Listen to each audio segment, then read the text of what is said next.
김문수 고용노동부 장관 후보자가 인사청문회에서 박근혜 전 대통령 탄핵은 잘못됐기에 역사적으로 재평가될 거라고 말했습니다. 여야는 김 후보자 과거 발언 등을 두고 날선 공방을 벌였습니다. 박정현 기자입니다.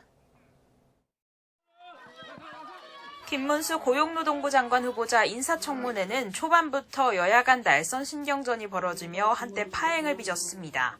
야당은 청문회 자체가 필요 없는 후보라며 사퇴를 촉구했고, 대한민국을 인정하지 않는 사람입니다. 상권 분립의 한 축인 국회를 언제든 선동과 폭력으로 짓밟을 수 있다고 믿는 여당은 야당이 청문회 시작 전부터 절차 진행을 방해하고 있다고 반발했습니다.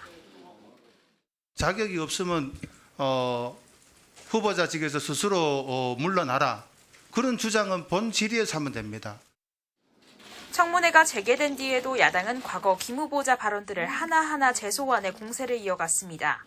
대규모 정리해고로 촉발된 쌍용차 파업 사태를 놓고 노조원들을 자살특공대라고 표현하거나 제주 4.3 사건을 명백한 남로당 폭동이라고 언급한 등이 도마에 올랐습니다. 노동부 장관 후보자가 노동부 장관으로서 역설적으로 노동자들에 대한 폄훼하고 인정하지 않는 발언들, 예를 들면 쌍용차는 자살특공대다, 불법 파업에는 손해배상이 특효약이다. 김 후보자가 박근혜 전 대통령 탄핵을 부정한다고 말한 것도 문제 삼았는데, 김 후보자는 헌법재판소 결정 자체는 인정하지만 탄핵 자체는 잘못됐기 때문에 역사적으로 다시 평가될 것이라는 입장을 굽히지 않았습니다. 박근혜 대통령 탄핵은 잘못됐기 때문에 역사적으로 다시 재평가될 것으로 보고 있습니다.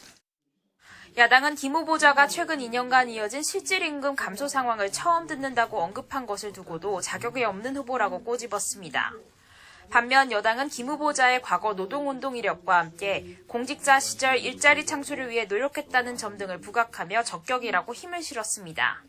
야당에서 김 후보자 의료 기록을 요구한 데에도 항의를 하면서 같은 논리면 민주당 이재명 대표의 의료 기록도 내놔야 한다고 엄호했습니다. 정신병력에 대한 조회를 하는 게 아닌가라는 의심이 들 정도로 굉장히 모욕적인 발언이라고 생각합니다. 만약에 이런 부분들을 문제 삼으려면 저희가 민주당 대표이신 이재명 대표만 해도 막말로 문제가 된 게 많으십니다. 다만 일부 여당 의원은 김 후보자 언행에 우려를 표하며 장관 임명 뒤엔 조심해달라고 당부했습니다. 김 후보자는 자신 발언으로 상처받은 분들이 있다면 사과하겠지만 사퇴할 생각은 전혀 없다는 점을 분명히 했습니다. 과거 막말과 반노동적 언사 논란을 집중적으로 파고든 야당과 자질 검증에만 집중해달란 여당이 팽팽한 기싸움을 벌이면서 추후 인사청문 보고서 채택 과정에서도 난항이 예상됩니다. YTN 박정현입니다.